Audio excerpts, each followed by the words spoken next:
A'udzubillahi minasyaitonirrajim. Bismillahirrahmanirrahim. Alhamdulillahirabbil alamin. Nahmaduhu wa nasta'inuhu wa nastaghfiruh. Wa na'udzubillahi min syururi anfusina wa min sayyiati a'malina. May yahdihillahu fala mudilla lahu wa man yudlil fala hadiya lahu. Asyhadu an la ilaha illallah wahdahu la syarika lahu wa asyhadu anna Muhammadan abduhu wa rasuluh. Subhanaka la ilma lana illa ma 'allamtana innaka antal alimul hakim. Allahumma 'allimna ma yanfa'una wa fa'na bima 'allamtana wa zidna ilma. Allahumma ati anfusana taqwaha wa zakkiha anta khairu man zakkaha. Anta waliyuha wa maulaha.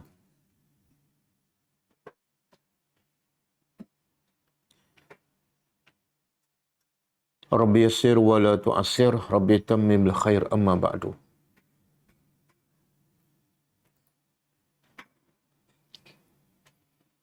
InsyaAllah hari ini kita sambung tadabbur surah Al-A'raf.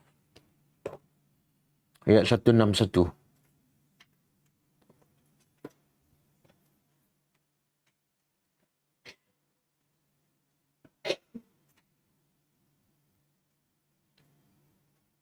Sebelum tu kita tengok pengajaran yang lepas. Ayat berapa? Satu ayat aja. Pengajaran ayat 160. A'udzubillahi minasyaitonirrajim. Wa qatta'nahum isnatai 'asharata asbatan umama. Wa auhayna ila Musa إذ استسقاه قومه أن اضرب بعصاك الحجر فانبجست منه 12 عينا قد علم كل أناس مشربهم وظللنا عليهم الغمام وأنزلنا عليهم المن والسلوى كلوا من طيبات ما رزقناكم وما ظلمونا ولكن كانوا أنفسهم يظلمون. Maksudnya, dan kami telah asingkan mereka sebanyak 12 puak ataupun 12 kumpulan, dan kami telah wahyukan kepada Musa ketika mana dia memohon air minum untuk kaumnya. Ketika mana kaumnya memohon air untuk diminum, agar Musa memukul batu dengan tongkatnya. Lalu terpancarlah daripada batu itu 12 mata air. Sesungguhnya setiap kumpulan telah mengetahui tempat minumnya. Dan kami telah teduhi mereka dengan awan, dan kami telah turun ke atas mereka manna dan salwa. Makalah oleh kamu daripada yang baik apa yang kami beri rezeki pada kamu. Dan tidaklah mereka menzalimi kami, akan tetapi mereka menzalimi diri mereka sendiri. Pengajarannya pertama,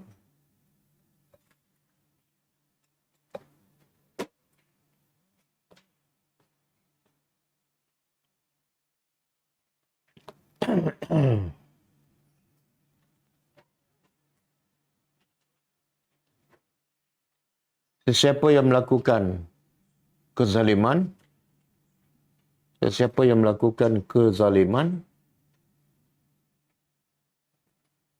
atau maksiat,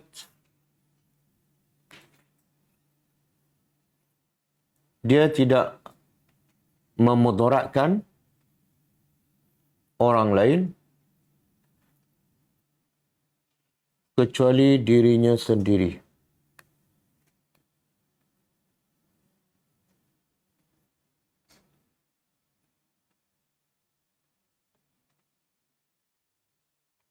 Yang kedua,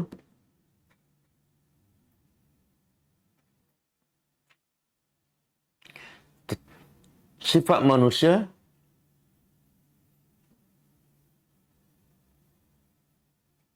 tamak dan suka bergaduh.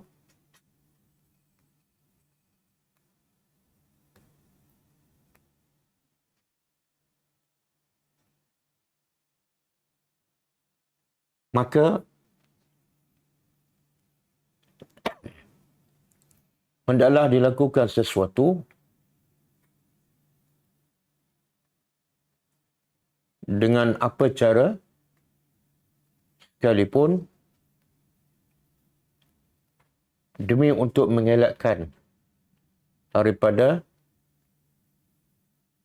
berlakunya pergaduhan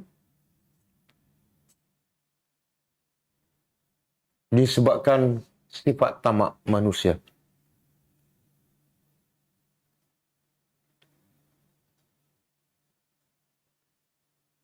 Sebagaimana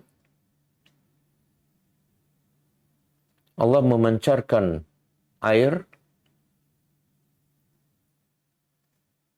sebanyak 12 pancaran kepada 12 kumpulan Bani Israel.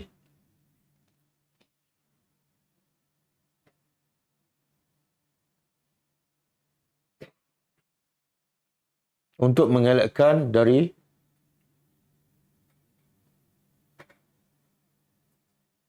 pergaduhan sesama mereka.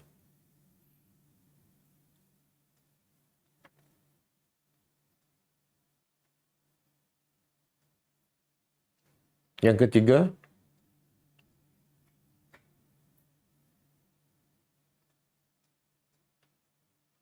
semakin banyak nikmat yang diberi oleh Allah, semakin besar tuntutan untuk bersyukur dan mentaati Allah.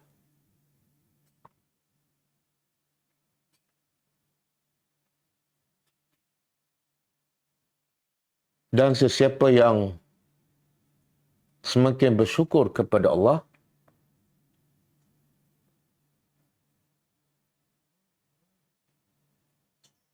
maka Allah akan menambahkan nikmatnya. Maka Allah akan menambahkan nikmatnya.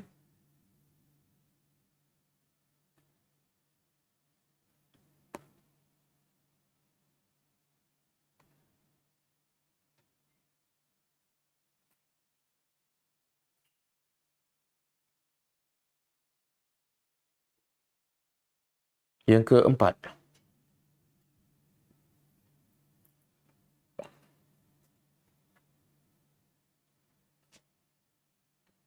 walaupun manusia daripada keturunan yang baik dan mulia,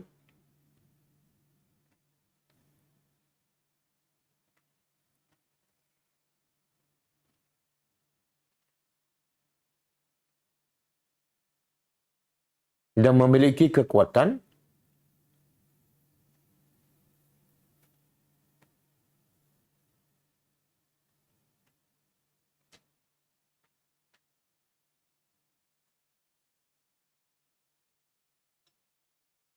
tetapi kelebihan itu tidak semestinya menjadikan mereka sentiasa mentaati Allah.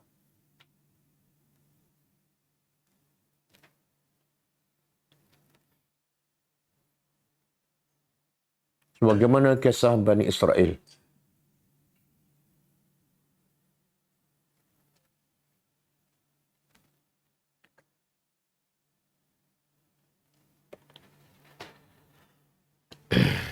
Okey, kita sambung tadabbur ayat seterusnya.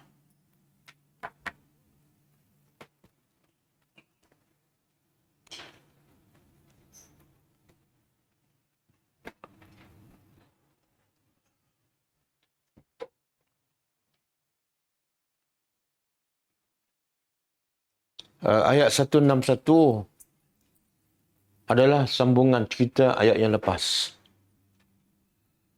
Kalau ayat yang lepas, kalau kita masih ingat, ialah cerita tentang bagaimana setelah Bani Israel selamat daripada Fir'aun dan kezalimannya, dan Allah tenggelamkan Fir'aun dengan bala tenteranya. Maka selepas itu, Allah perintahkan Bani Israel supaya masuk Baitul Maqdis. Tapi mereka enggan. Apa sebab? Apa sebab Bani Israel enggan?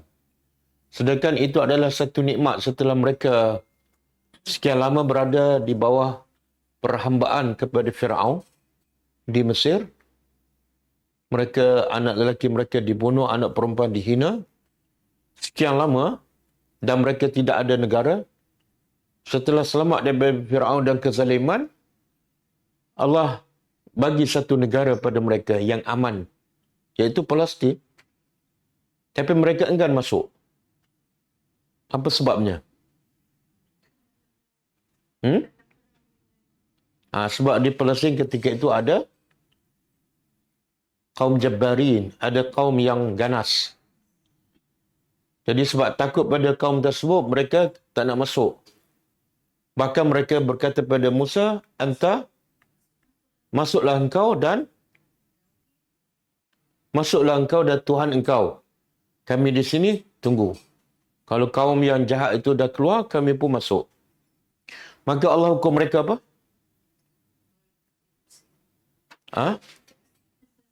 Sesat di padang pasir itu selama 40 tahun. Maka ada sebagai ahli tafsir mengatakan selepas itu apa berlaku? Selepas 40 tahun. Jawapannya dalam ayat ni. Ini berlaku setelah mereka disesatkan oleh Allah di padang pasir selama 40 tahun. Tapi dalam 40 tahun yang Allah menghukum mereka itu pun Allah tetap bagi rahmat pada mereka, iaitu air yang terpancar daripada batu. Yang kedua, awan. Yang ketiga, manna dan salwa. Okey, ini cerita selepas 40 tahun. A'udzubillahi minasyaitonirrajim. Wa iza dan iza apa dia? Bukan iza, is. Is ketika mana? Dia yang lebih tepat, ingatlah. Uzkuru, ingatlah. Is ketika mana? Qila, dikata kepada mereka. Uskunu. Uskunu apa dia? Tinggallah. Atau berdiamilah.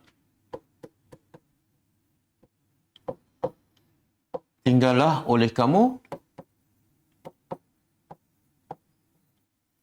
hadhil qaryah, negeri ini. Negeri ini, pendapat ahli tafsir kebanyakannya ialah Baitul Maqdis, Palestin. Kalau kita perasan, ayat yang lebih kurang sama dalam surah Al-Baqarah. Allah tak sebut uskunu, Allah sebut udkhulu. Cuba tengok. Surah Baqarah ayat 58.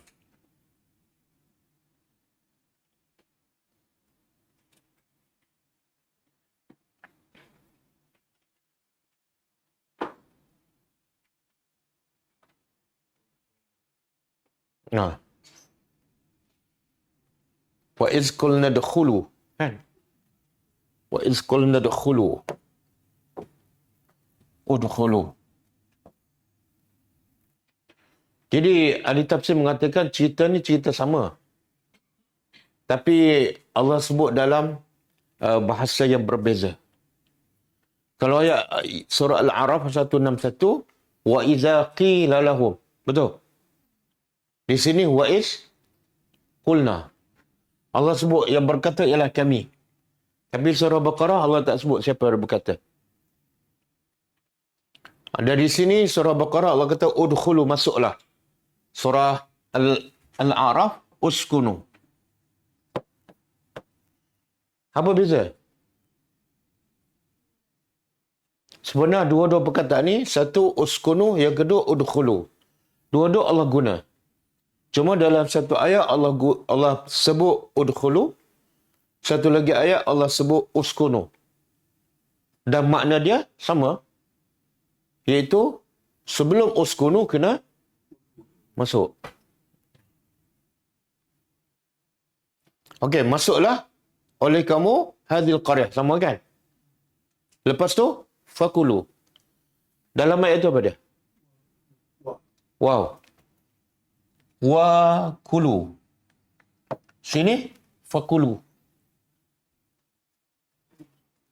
Apa beza waw dengan fa? Ha? Masa apa dia? Fa dia panggil bahasa Arab li ta'qib.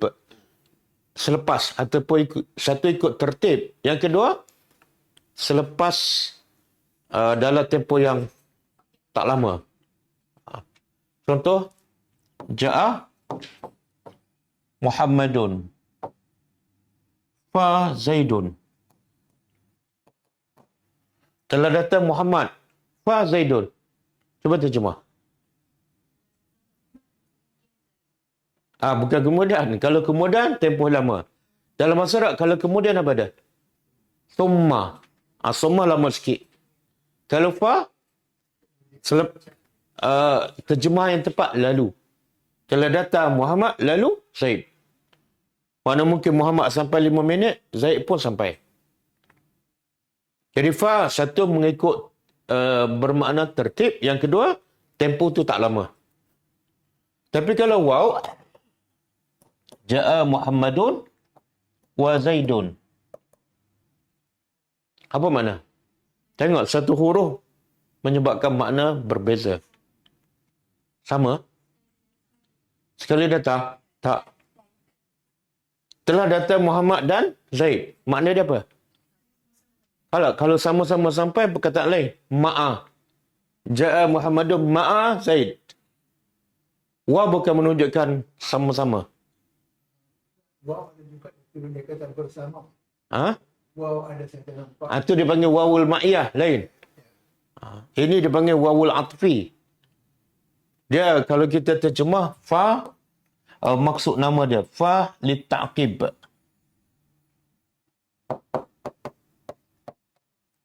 Kalau waw li mutlaqi al-jam'i. Li mutlaqi al-jam'i. Mutlak ni apa makna? Semata-mata jam'i, kumpul. Iaitu Ja'a Muhammadun wa Zaidun, semata-mata nak beritahu dua-dua datang. Siapa datang dulu, siapa datang kemudian, tak penting. Datang bersama ke tak bersama, tak penting.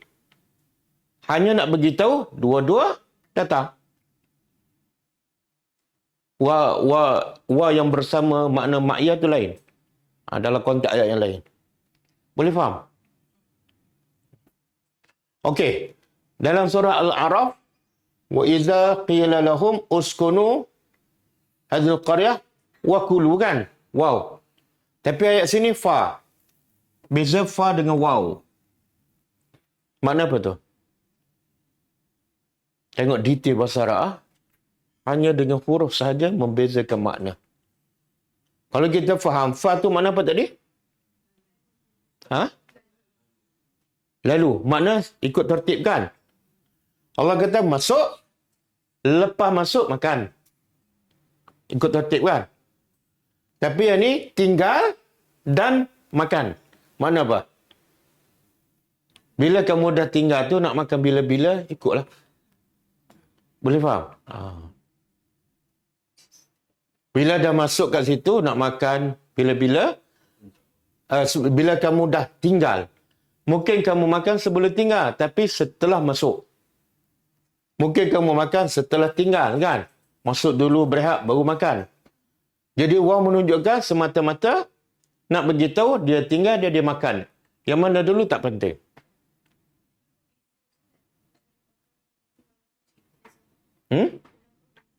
Beza dia sebab perkataan ni. Sebab di sini guna masuk. Bila masuk, makan kena masuk dulu. Bila kena masuk dulu, dia guna fa lah. masuk dulu baru makan. Tapi kalau dah tinggal, tak kisahlah. Nak makan sebelum tinggal, yang penting selepas masuk. Boleh faham? Ada orang masuk tapi tak tinggal kan? Tapi Allah kata masuk dan tinggal, mana dia masuk dan tinggal. Cuma bila Allah sebut masuk sahaja, maka Allah sebut fakulu, makna makan hendaklah berlaku setelah masuk. Tapi bila Allah sebut uskunu, Allah sebut waw. Menunjukkan apa? Mungkin dia makan sebelum dia tinggal, tapi setelah masuklah. Masuk-masuk je, belum buat persiapan nak tinggal, tapi dia makan dah. Ataupun sambil-sambil tinggal, dia makan. Okey.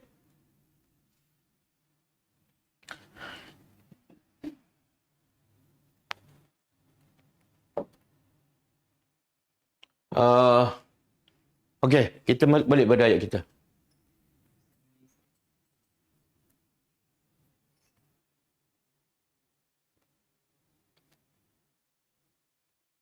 Okey, bila dikata pada mereka, tinggallah negeri ini, iaitu Palestin, wakulu dan makanlah. Mana bila-bila masa. Dan makanlah oleh kamu. Kamu ni di mana? Di mana kamu tu? Dia kulu ni fi'il kan?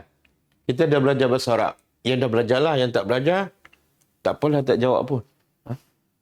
Setiap fi'lun mesti ada? Setiap fi'lun mesti ada fa'il. Okey. Kulu fi'lun, fi'il amar. Mana fa'il dia? Wow. Sebab tu bila kita jemaah, makanlah siapa? Oleh kamu. Oleh kamu tu ialah wow. Dan makanlah oleh kamu minha, darinya. Dari mana ni? Oh, sorry. Kamu. Darinya. Dan makanlah. Betul lah, oleh kamu. Dia bila fi'amar, boleh tak kita perintah pada mereka? Fi'amar, perintah. Boleh tak nak perintah pada orang ketiga? Mesti kamu. Kalau seorang, makanlah oleh engkau. Cool. Okey, makanlah oleh kamu darinya. Dari apa ni? Ha tu balik pada apa? Korea. Tengok nikmat Allah nak bagi pada Israel. Satu, setelah kamu ditindas, dizalim oleh Fir'aun sekian lama, maka Allah nak bagi satu negeri. Apa dia? Allah suruh masuk. Lepas masuk je, Allah kata, makan. Allah kata, lepas masuk, solat. Tapi nak begitu, Bani Israel ni tetap kufur kepada Allah. Haisu, makan pula haisu. Di mana saja kamu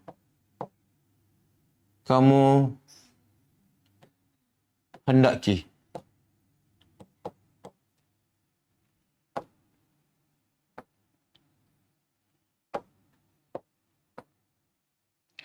Dan syi'tum ni daripada sya'ah. Kalau sya'ah huwa, dia kehendaki. Kalau engkau lelaki, syi'ta.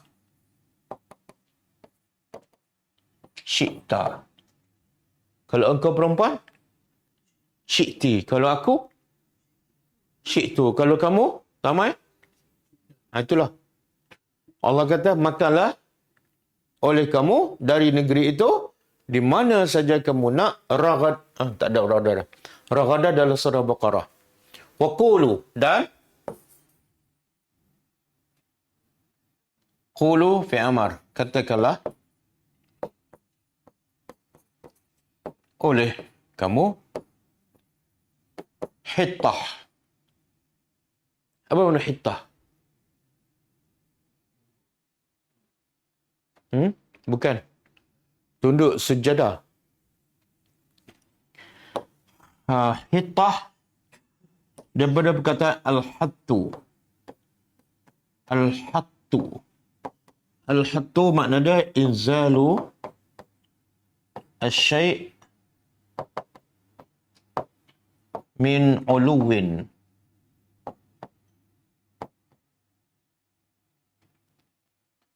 Hittah ni daripada berkata al-hattu. Apa makna al-hattu? Inzalu syai', menurunkan sesuatu daripada tempat yang tinggi. Dalam bahasa Arab kadang-kadang dia kata huttu. Orang kata hazal miftah, ya ustaz. Ini kunci. Saya kata huttu. Mana apa? Letak bawah. Meletakkan sesuatu ke tempat, daripada tempat tinggi ke tempat yang bawah. Tapi hittatu di sini apa makna? Hittatu di sini ialah mas'alatuna al-maghfirah. Kami minta ampun. Kami minta ampun. Apa kaitan ni? Menurunkan sesuatu daripada tempat tinggi. Kita dalam kita berdosa, kita sombong. Bila kita bertobat, kita meletakkan diri kita di bawah. Okey, waqulu, dan sebutlah. Hittah ni mana? Kami mohon ampun.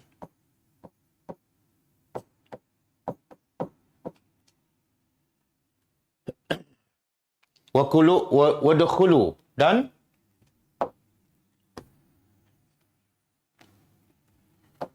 masuklah.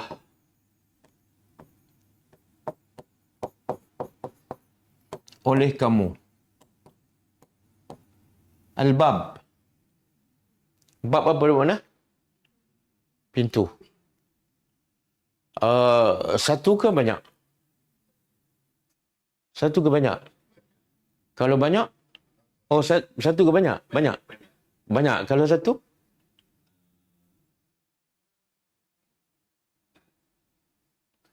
Satu.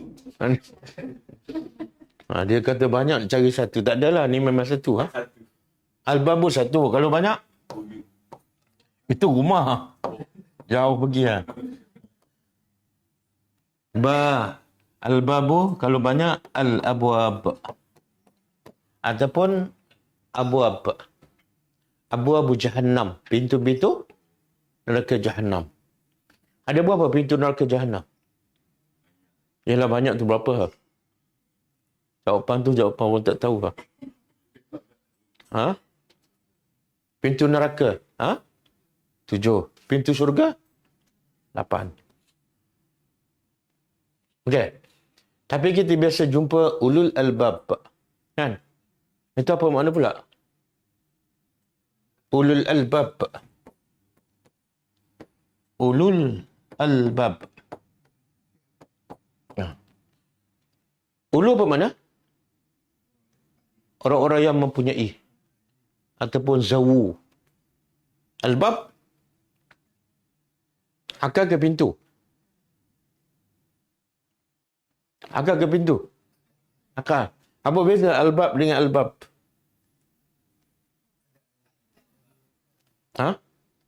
Yang ni albab. Yang ni albab. Beza tu. Bunyi macam sama tapi tak sama. Kalau saya kata ulul bab, apa mana? Orang-orang yang mempunyai pintu. Okey. Okey, masuklah oleh kamu pintu.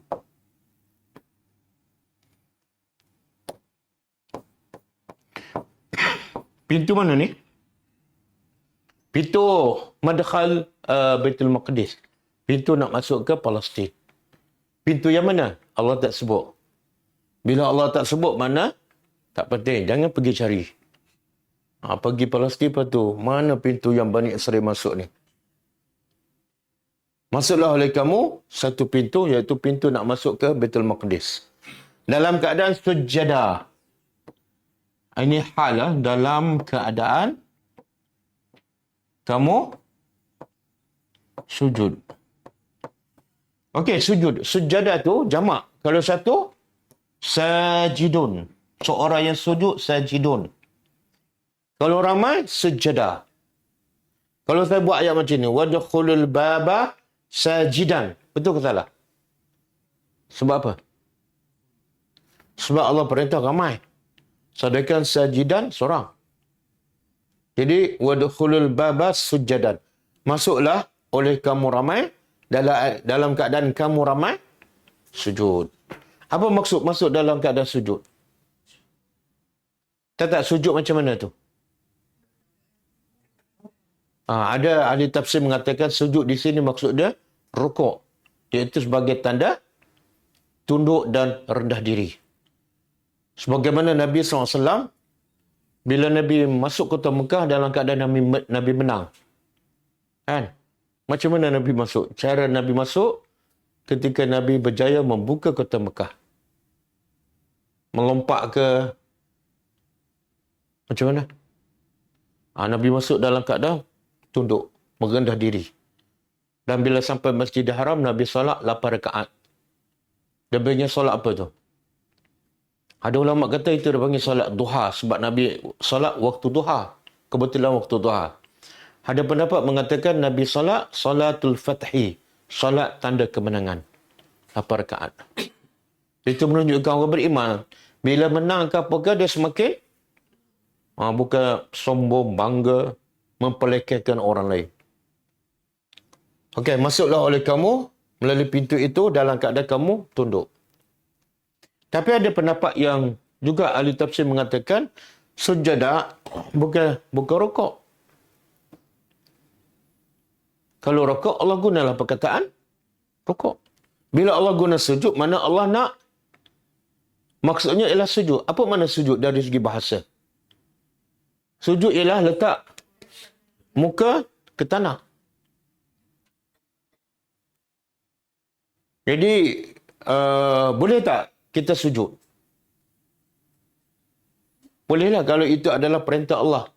Sebagaimana Allah perintah kepada malaikat, sujud kepada Adam. Boleh tak sujud pada manusia? Tak boleh. Habis malaikat sujud tak pada Adam? Boleh ke tak? Dia benar asalnya haram. Tapi kalau itu perintah Allah, dia jadi wajib dan jadi ibadat. Sama juga bunuh budak lelaki. Bukan bunuh diri. Bunuh budak lelaki yang tak berdosa. Apa hukum dia? Dosa besar.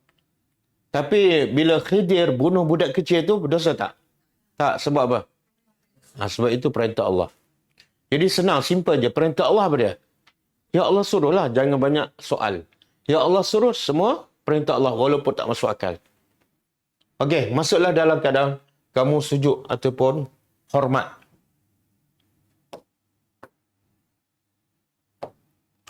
Kemudian, apa kamu dapat bila kamu taat pada semua perintah ni? Berapa semua perintah? Cuba cek tengok. 1. Masuk. 1. 2. Makan. Yang ketiga? Tak bertaubatlah ni, tapi sebut hittah. Yang keempat? Masuk dalam keadaan sujud. 4 perintah. Dan 4 ni terbagi pada 2. 1 perintah dalam bentuk ucapan. Yang kedua dalam bentuk perbuatan. Dan perintah ni sebenarnya berat tak? Sebut hittah. Kita kalau nak istighfar sebut apa? Pernah tak lepas solat? Hittah. Hittah. Tak ada kan?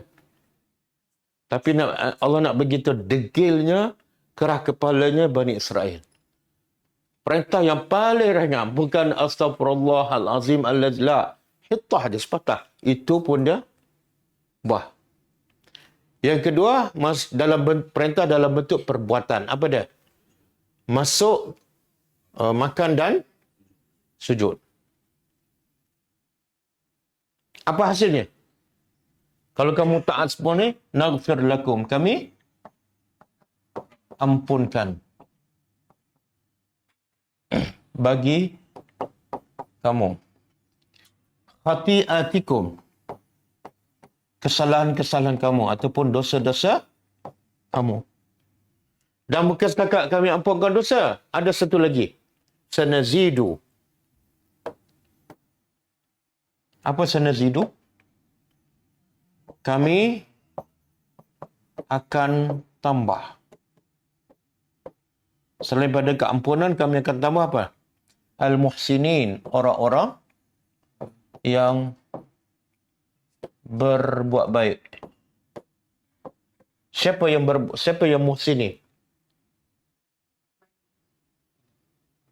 Tak, kalau muhsinin Bani Israel, kita tak boleh jadi muhsinin lah. Sebab kita Bani Melayu. Ha? Semua kan, tapi apa ciri-ciri muhsinin? Ha? Kalau konteks ayat ni, semua ikut perintah Allah, jadilah muhsinin. Dan dalam ayat ni Allah kata, kalau jadi muhsinin, satu dia dapat apa? Keampunan. Yang kedua, kami tambah. Tapi di sini Allah tak begitu, kami tambah apa? Tak nak tahu. Ha? Saya kata kalau bekerja dengan saya bagi gaji 5,000 dan saya tambah. Tak nak tahu, tambah apa? Tambah gaji lah. Tak mungkin, gaji mungkin lain. Jadi sini Allah kata kami tambah. Tapi Allah tak sebut tambah apa. Tapi Allah sebut dalam ayat lain. Cuba buka surah.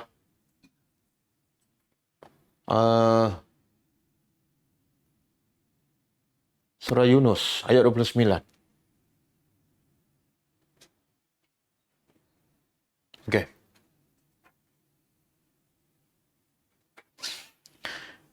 Cuba terjemah. Lillazina bagi orang-orang yang ahsanu. Ahsanu apa dia?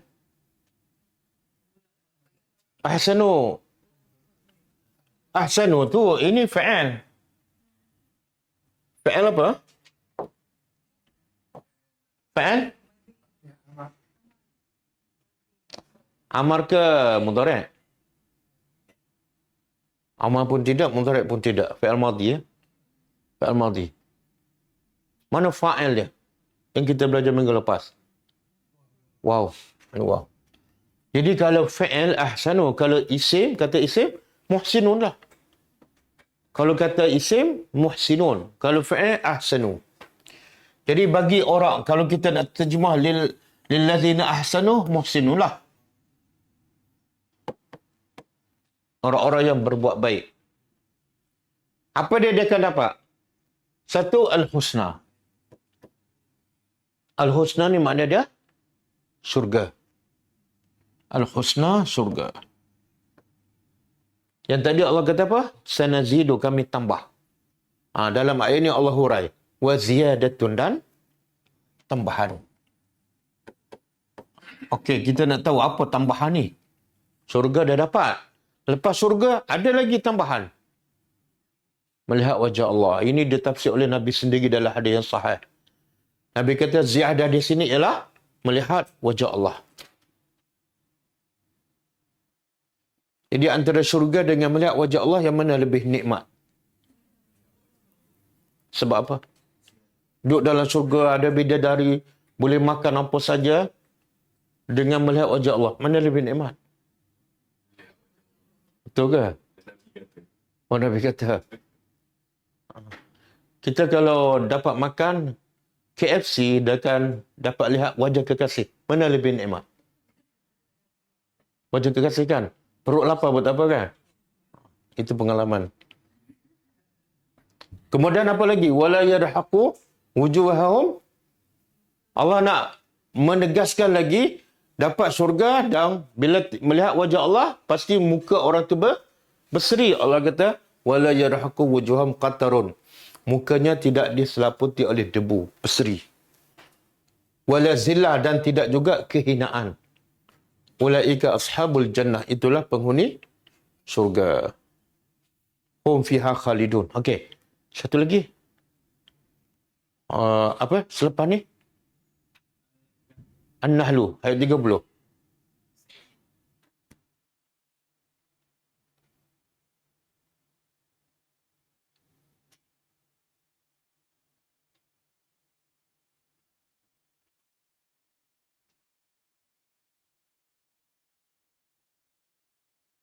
Okey. Waqila lil ladzina taqaw. Cuba terjemah. Dan Dikatakan kepada orang yang bertakwa. Maza anzala rabbukum? Apa yang Tuhan kamu turunkan? Ditanya pada orang bertakwa, apa Tuhan turun pada kamu? Mereka jawab apa? Qalu khaira. Baik, semua baik. Nikmat pun jadi baik, musibah pun bagi orang bertakwa, baik. Kemudian Allah kata, lillazina ahsanu, bagi orang yang berbuat kebaikan, fi hazid dunya, dalam kehidupan dunia, hasanah. Dapat keampunan Allah, dapat kehidupan yang tenang, jiwa yang tenteram. Dan waladarul akhirah, negeri akhirat, khairun, lebih baik daripada apa yang didapat kat dunia. Wala ni'ma darul muttaqin. Dan yang di akhirat itulah sebaik-baik negeri orang yang bertakwa. Okey. Boleh? Jadi, muhsinun, apa balasannya? Syurga melihat wajah Allah. Okey, sekarang kita nak tahu siapa muhsinun? Ciri-ciri muhsinun.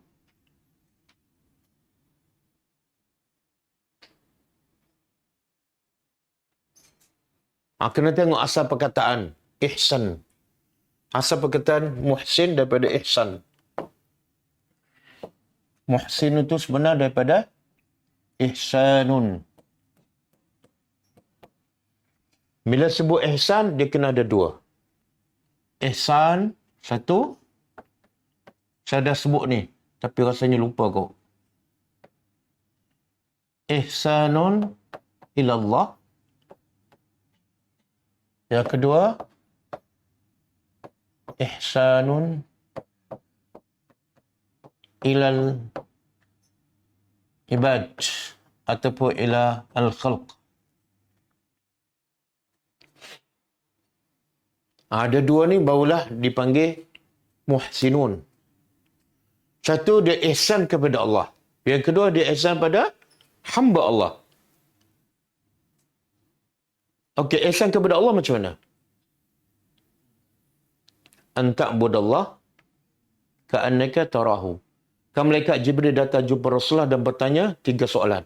Pertama, soalan tentang Islam, mal Islam. Nabi jawab rukun Islam. Kemudian, tinggi sikit, Jibril tanya, mal iman. Apa iman? Mana iman lebih tinggi daripada Islam? Nabi jawab rukun iman. Maka Jibril pun tanya soalan lagi tinggi, mal ihsan. Mana ihsan tu kemuncak kepada Islam dan iman. Maka, apa ni kata malaikat pada? Al-ihsan an ta'budallah ka'annaka tarahu. Kamu semua Allah seolah kamu nampak Allah depan. Maksud apa tu? Maksud apa tu? Kita solat, kita rasa macam nampak Allah, bukan Allah nampak kita. Maksud apa? Kita kalau solat depan Tok Guru, khusyuk tak? Ada tak menggaru-garu? Katalah Tok Guru sedang tengok kita solat kan? Agak-agak solat kita khusyuk kan? Tak bergerak. Masa tu baca surah Baqarah kan? Begitulah kalau kita ihsan kepada Allah, kita sembah Allah seolah kita nampak Allah, pasti khusyuk. Sebab Allah nampak zahir dan batin kita.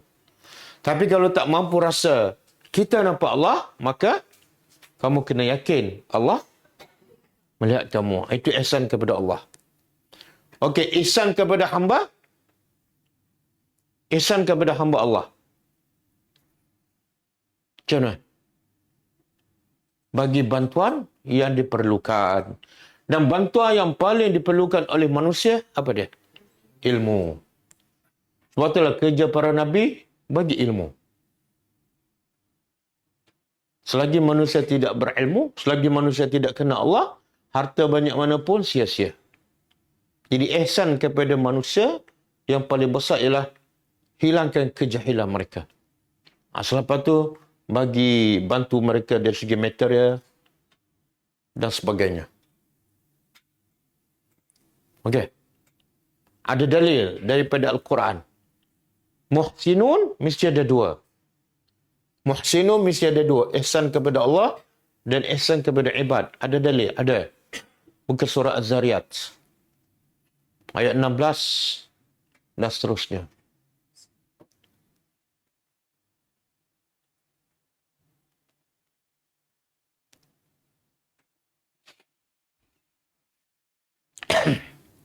Okey. Allah cerita nikmat ahli syurga. Apa nikmatnya? Akhizina. Apa makna akhizina? Mengambil. Kerja ahli syurga, ambil. Ambil apa ni? Ma'atahum rabbuhum. Apa saja yang Tuhan mereka bagi. Kat dunia tak boleh ambil. Kena bekerja, kena usaha, baru dapat ambil. Tapi di akhirat tak payah bekerja, tak payah usaha. Allah bagi je. Ambil, ambil, ambil. Kemudian, kenapa mereka dapat nikmat yang besar tu? Sebab innahum kanu, sesungguhnya mereka adalah sebelum ni, sebelum masa syurga, masa kat dunia mereka adalah muhsinin. Sebab mereka masa kat dunia adalah orang muhsinin. Maka dalam syurga mereka boleh makan dan ambil apa saja Allah bagi.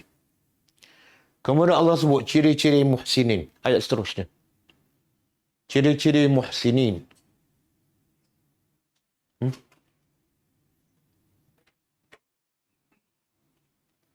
Tadi kita kata apa? Tadi ciri-ciri muhsinin mesti ada apa? Satu, ihsan kepada Allah kan? Okey.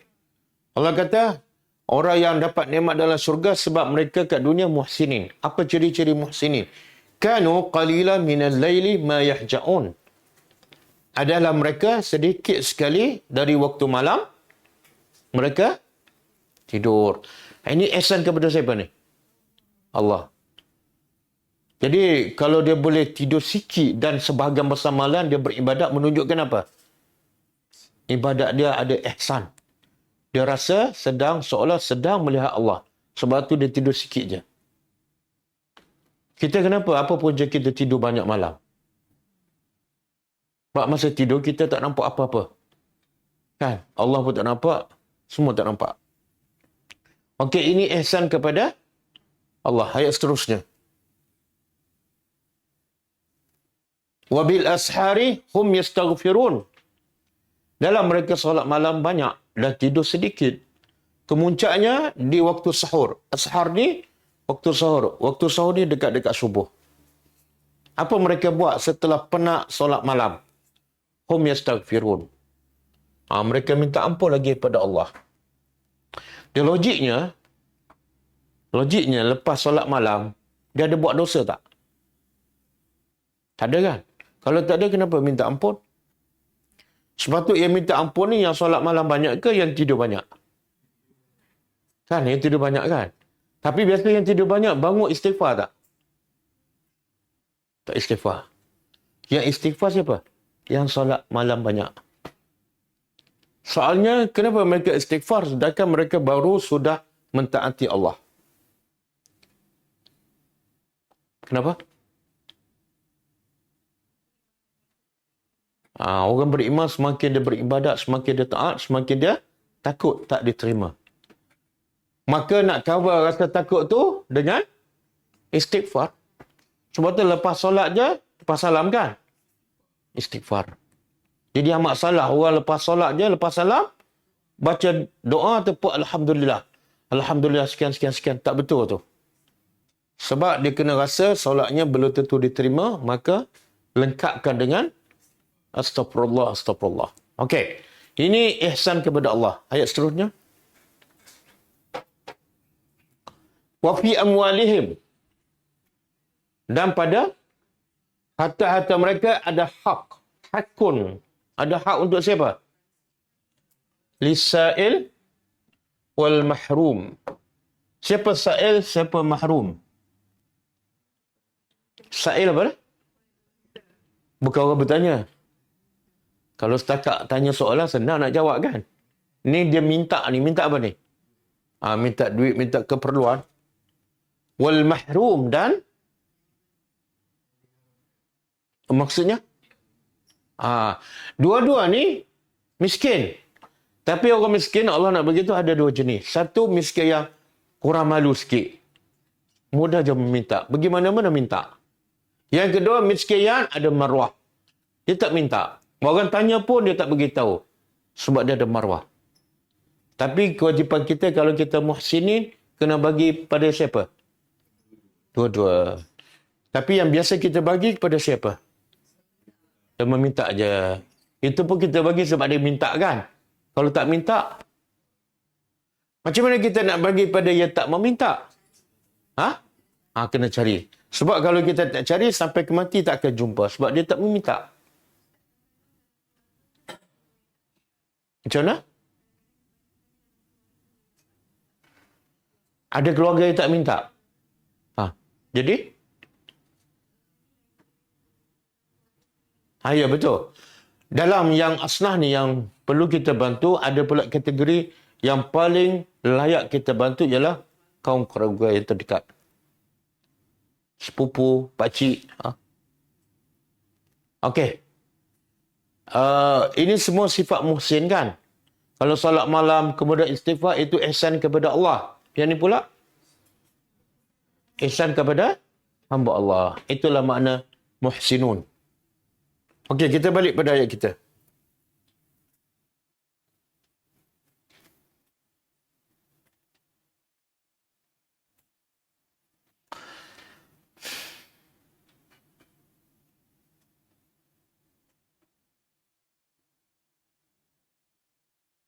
Okey. Ayat yang seterusnya, Allah tak beritahu mereka taat pada perintah Allah secara detail lah. Cuma Allah kata mereka menukar kan. Tapi kita pergi pada ayat seterusnya. Fabaddala. Setelah Allah perintah dengan perkataan dan perbuatan. Masuk, makan, ucap, hittah. Maka, apa yang dilakukan oleh Bani Israel? Fa ni menunjukkan apa tadi? Lalu menunjukkan apa tu? Maknanya, Bani Israel nak engkar perintah Allah, tak ambil masa lama. Pukul 8 Allah perintah, pukul berapa dia engkar? Pukul 8 1 minit kan? Kita okey lagi kan, lepas sejam baru engkar kan? Kita sema. Lalu, Fabaddala. Badal apa mana? Badal. Pada haji. Telah menukar.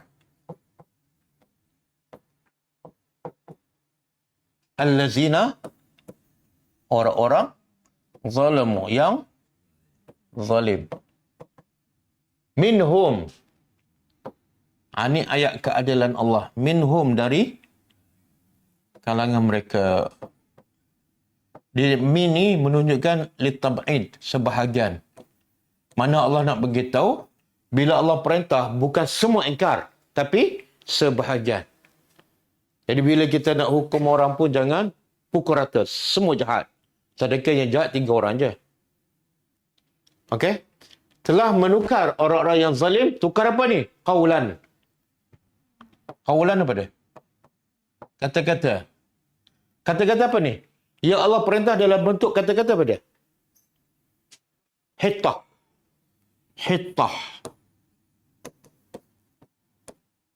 Ini yang diingkar dari segi perkataan. Allah kata masuk, sambil masuk sebut hittah.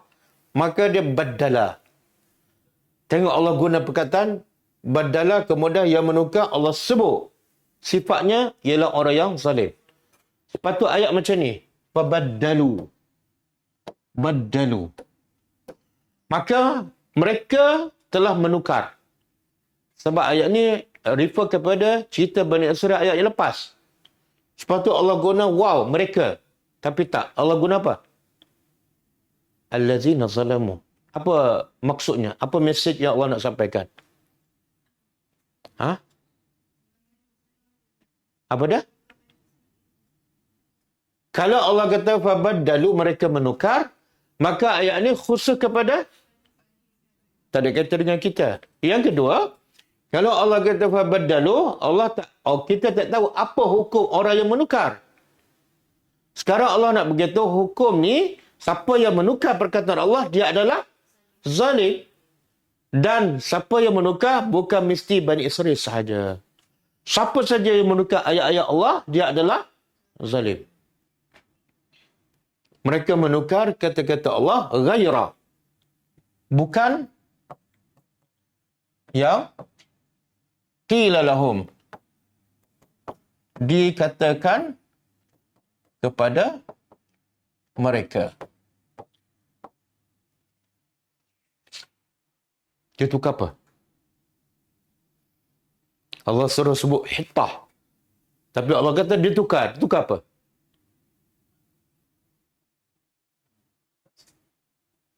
Oh, tak tahu. Tak tahu. Cuba buka ni. Hadis. Hadis.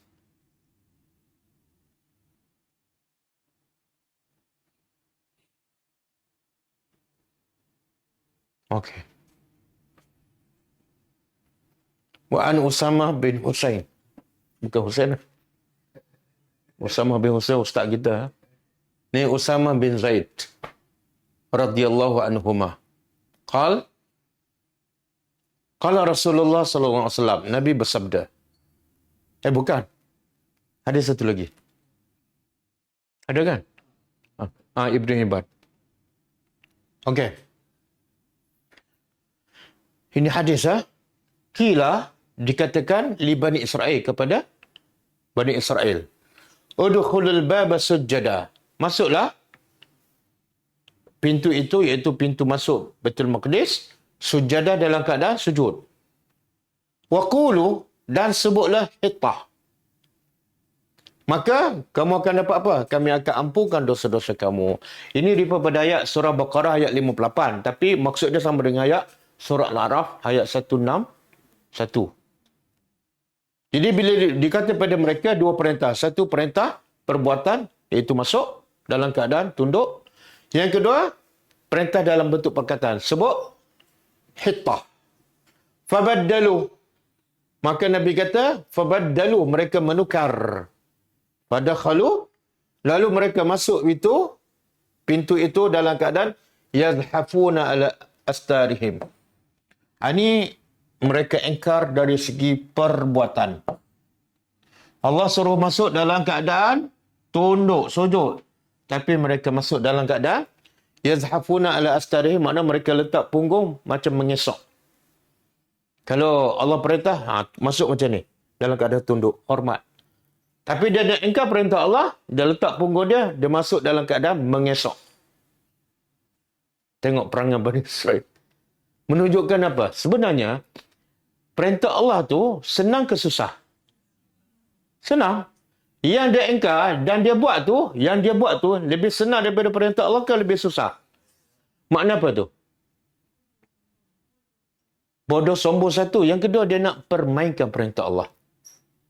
Betullah kita tengok yang langgar perintah Allah, bila dia buat apa yang dia nak tu, sebenarnya yang dia buat tu lagi susah. Allah suruh pergi masjid depan rumah. Dia pergi panjat gunung pukul 3 pagi. Kan? Masa saya balik Sabah baru ni, ada sebelah kanan saya, sebelah kiri. Sebelah kanan, budak-budak muda orang Melayu. Rambut panjang. Kata, dia ambil gambar lah. Dia kata, mana kenal? Dia kata kawan dia di Penang, selalu hantar link ceramah saya kat dia lah. Dia nak selfie, lepas tu nak hantar kawan dia. Rambut panjang. Lepas tu saya tanya, nak dari mana ni? Pulau Sebatik. Buat apa? Memancing. Dia daripada Penang. Beli tiket flight Asia, pergi memancing di Pulau Sebatik.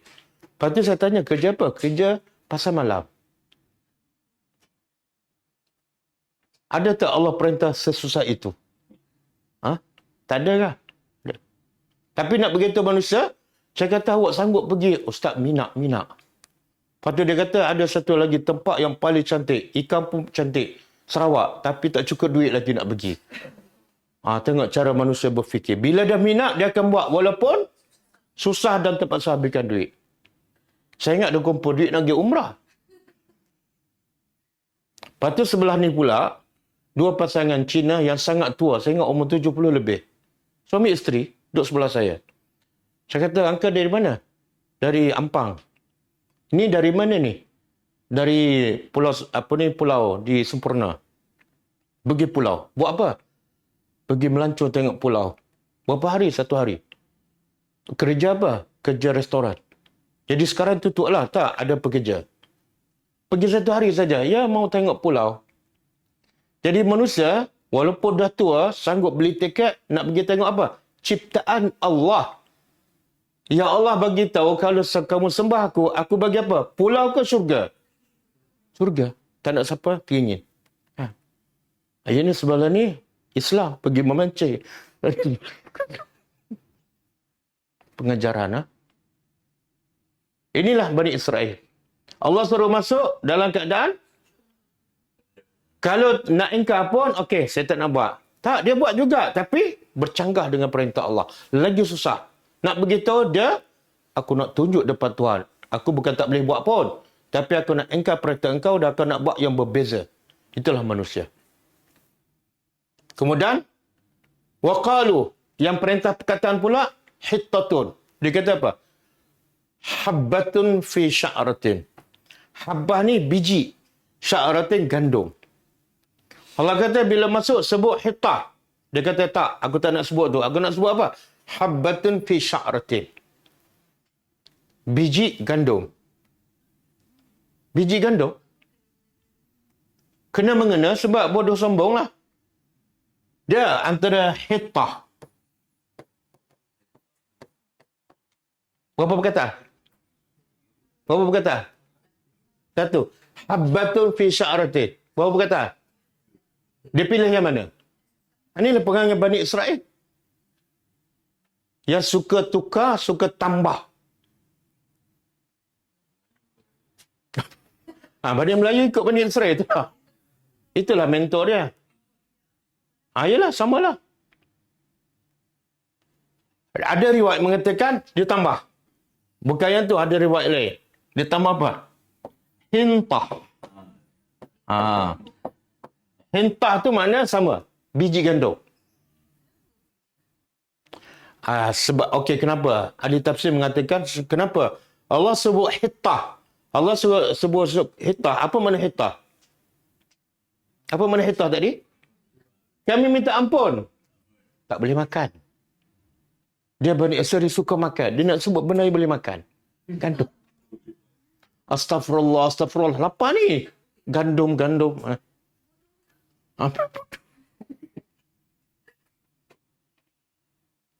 Kita kata Bani Israel bodoh. Payah kita. Banyak tak yang Allah suruh benda mudah je. Allah suruh zikir 100 kali. Kita zikir apa? 10,000 kali. Semalam saya jumpa ada seorang Jumaah dari suatu kumpulan dakwah. Lepas solat subuh, dia ceritalah. Dia kata sebut La ilaha illallah, kelebihannya 49 juta. Saya kata, Pakcik, ada dalil ke? Saya dengar ustaz daripada TV. Rujukannya ialah TV yang sahih. Tak masuk akal. Sebut La ilaha illallah, dia nak menentukan pahala ni hanya Nabi je. Sebab pahala-pahala benda gaib. Manusia, Tok Guru besar macam mana, tak boleh nak menetapkan. Buat macam ni, pahala macam ni. Pahala benda gaib, itu hak Tuhan. Zikir sekian-sekian, pahalanya sekian-sekian. Tengok syaitan. Syaitan hiaskan benda yang tak betul, nampak macam betul. Apa salahnya zikir, kan? Tapi sebenar target syaitan apa dah? Zikir yang tak menepati cara Nabi berzikir. Inilah. Kalau habbatun fi sya'ratin, ditambah berapa perkataan? 3. Ditambah 2 lah. Asalnya 1 kan? Okey. Kalau hintah dia tambah apa? Dia tambah 1 huruf je, nun. Nak tambah juga, walaupun 1 huruf. Saya nak tanya, ni tukar perkataan hitah kepada habbatun fi sya'ratin ataupun daripada hitah tambah nun, hintah. Berdosa ke tak? Apa dalil? Fabaddala alladhina zalamu. Allah kata zalim. Menukar perintah Allah walaupun dengan 1 huruf adalah zalim. Tengok, sebab tu ulama kata yang suka buat benda bid'ah tu, berapa huruf dia tambah? Banyak. Kadang-kadang dia tukar langsung, dia tinggal yang Nabi, dia ambil yang Samalah. Ini satu huruf pun Allah kata zalim. Kalau satu perkataan, kalau satu ayat, kalau satu amalan. Okey. Ini hadis sahih riwayat Ibn Hibban. Okey. Kita tengok apa yang Allah hukum pada mereka. Balik pada ayat kita. Qila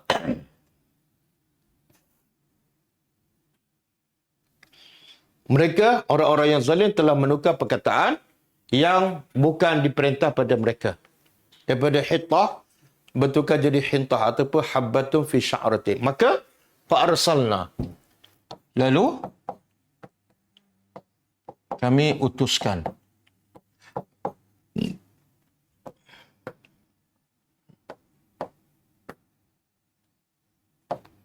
Kami utuskan ataupun kami turunkan ke atas mereka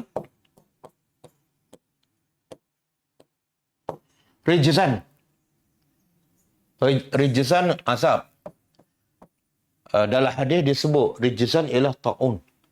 Tapi Allah tak sebut ta'un. Maka ahli tafsir kata, walaupun ada hadis mengatakan rijzan adalah ta'un, tapi dalam Quran Allah tak sebut, maka kita umumlah. Apa bentuk azab tak penting. Yang penting azab.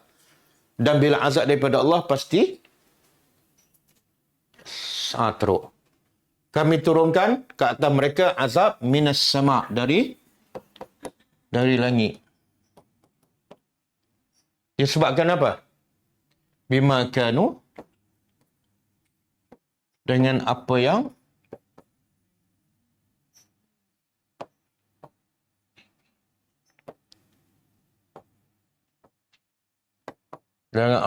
kami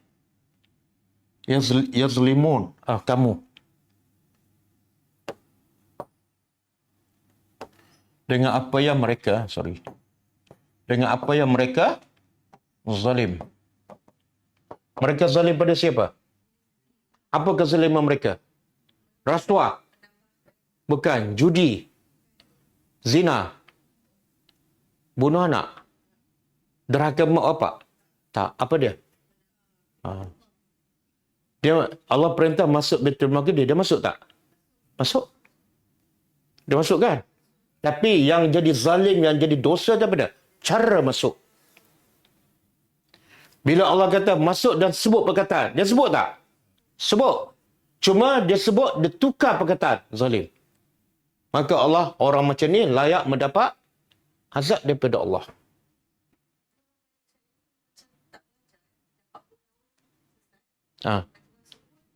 Ya. Bani Israel memang terkena bangsa yang paling degil, paling keras kepala, paling sombong. Paling tepat, bodoh sombong. Bodoh sombong. Dia saya nak tanya, kenapa tukar perkataan? Tukar perkataan yang Allah perintah. Satu dosa besar sampai turun azab ni daripada langit. Kadang-kadang tambah satu huruf je. Kenapa? Soalannya kenapa? Jadi dosa besar. Ada sebab, satu lagi sebab yang menyebabkan itu adalah dosa sangat besar. Dia pertikaikan apa yang Tuhan cakap. Kalau pertikaikan bapa kita cakap, dah tak patut kan? Pertikaikan bos kita cakap, cari penyakit. Ini pertikaikan, walaupun satu huruf, sebenarnya dia nak lawan Tuhan. Walaupun dengan satu huruf. Seolah dia nak beritahu, yang saya buat ni bagus ataupun lebih baik. Oh, satu dosa besar. Siapa kamu? Aku Tuhan, aku tahu segala-gala kebaikan. Boleh? Sebab itulah orang beriman bila dengar perintah Allah, Rasul, sami'na, jangan banyak cakap. Jangan tukut tambah. Habis kan? Oh, dah habis dah.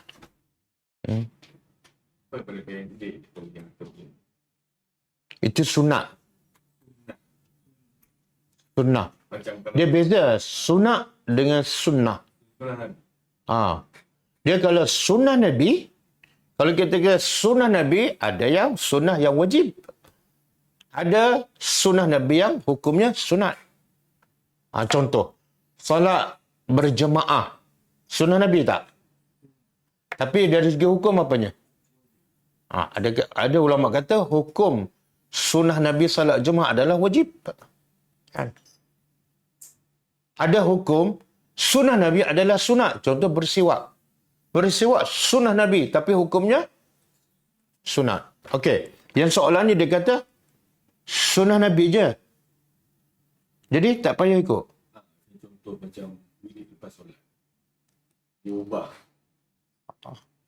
Okey, wirid lepas solat. Sunnah Nabi tak? Ya, sunnah Nabi. Nabi bagi banyak zikir-zikir lepas solat. Astagfirullah, Allahumma antas salam. Subhanallah, 3-3 kan? Jadi siapa nak berzikir lepas solat, silakan. Itu sunnah Nabi. Cuma cara dia dan lafaz zikir mesti samalah. Jangan tukuk tambah. Kalau dia kata itu sunnah Nabi je, okey. Kalau itu sunnah Nabi yang kamu buat, sunnah siapa? Sunnah siapa? Dan Nabi diutuskan sebenar untuk apa? Kalau kamu tak nak ikut sunnah Nabi, maka apa tujuan sebenar Allah utuskan Nabi? Apa tujuannya? Sebagai penglipu lara. Allah kata, laqad kana lakum fi Rasulillah uswatun hasanah. Allah kata, pasti, sesungguhnya bagi kamu tu. Kamulah yang mengaku beriman. Pada diri Rasulullah ada uswah. Uswah untuk siapa? Untuk kamu. Bila dia kata unsur Nabi, makna Nabi bukan ikutan dia lah. Kalau Nabi bukan ikutan dia, confirm ikutan dia adalah nafsu ataupun syaitan. Dia tak ada pilihan. Ha? Sebab tu ada syurga dan neraka. Yang ikut Nabi, syurga. Nabi kata, siapa yang ikut aku, dia masuk syurga. Siapa yang engkar perintah aku, dia masuk neraka. Macam sekarang orang suka diagnose diri bipolar lah, macam-macam masalah jiwa kan, depression dan semua. Kadang-kadang benda tu perubatan sains pun macam membuktikan lah. Jadi disebabkan tu dia macam minta Allah, macam dia buat macam ni, aku sebab aku gila, sebab aku tak boleh kawal diri aku macam tu lah. Kalau orang yang guna alasan macam ni, kita nak kira dia macam ni, melawan Allah juga ke? Ataupun dia sekadar jahil, dia tak dapat ilmu yang sepatutnya dia dapat. Tak, dia mengaku gila. Orang gila tak akan mengaku gila. Tak pernah tak jumpa orang gila, dia mengaku aku gila. Yang mengaku gila memang tak gila. Macam kalau doktor kan diagnose kan ambil ujian-ujian tak, oh ni depression, rupanya anxiety, bipolar. Sebab benda tu sains semua macam nak membuktikan kan. So dia percaya lah. Dia nak buktikan apa yang nak dibuktikan. Dia tak taat perintah Allah tu, sakit dia kan menyebabkan dia tak dia nak tahan. Dia menjadikan sakit tu alasan. Oh, saya tak apa clear soalan. Macam ni, dia sakit. Dia jadikan alasan sakit untuk tidak mentaati perintah Allah. Tak betul lah. Kalau dia sakit, maka sepatutnya dia lagi kena. Sebab yang boleh menyembuhkannya hanyalah Allah. Lagi sakit, lagi kena taat. Bukan kerana sakitlah aku tak taat. Dah terbalik cara berfikir. Dia tak gila lah tu.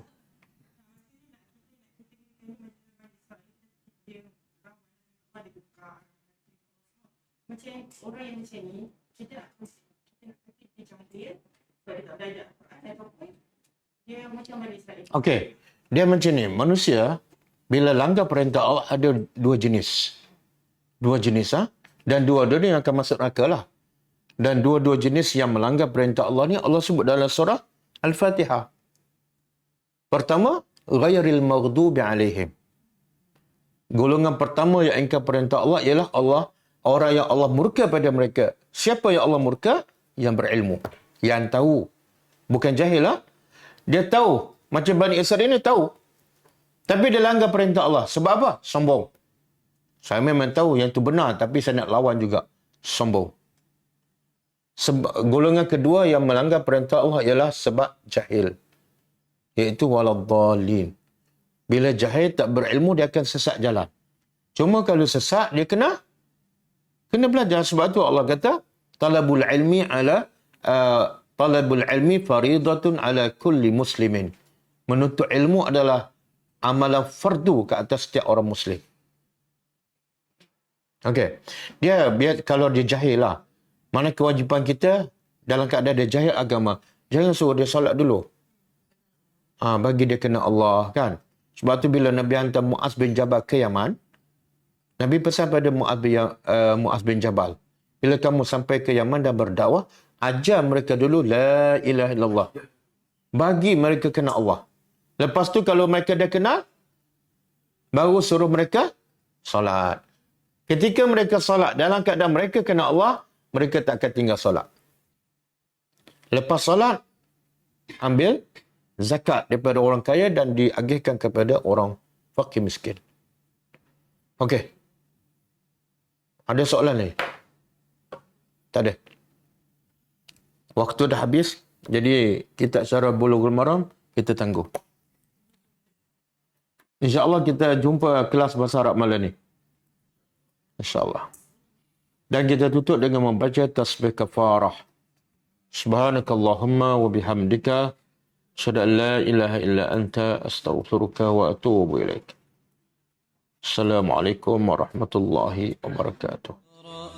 كتاب الله ترق جنانه وتنل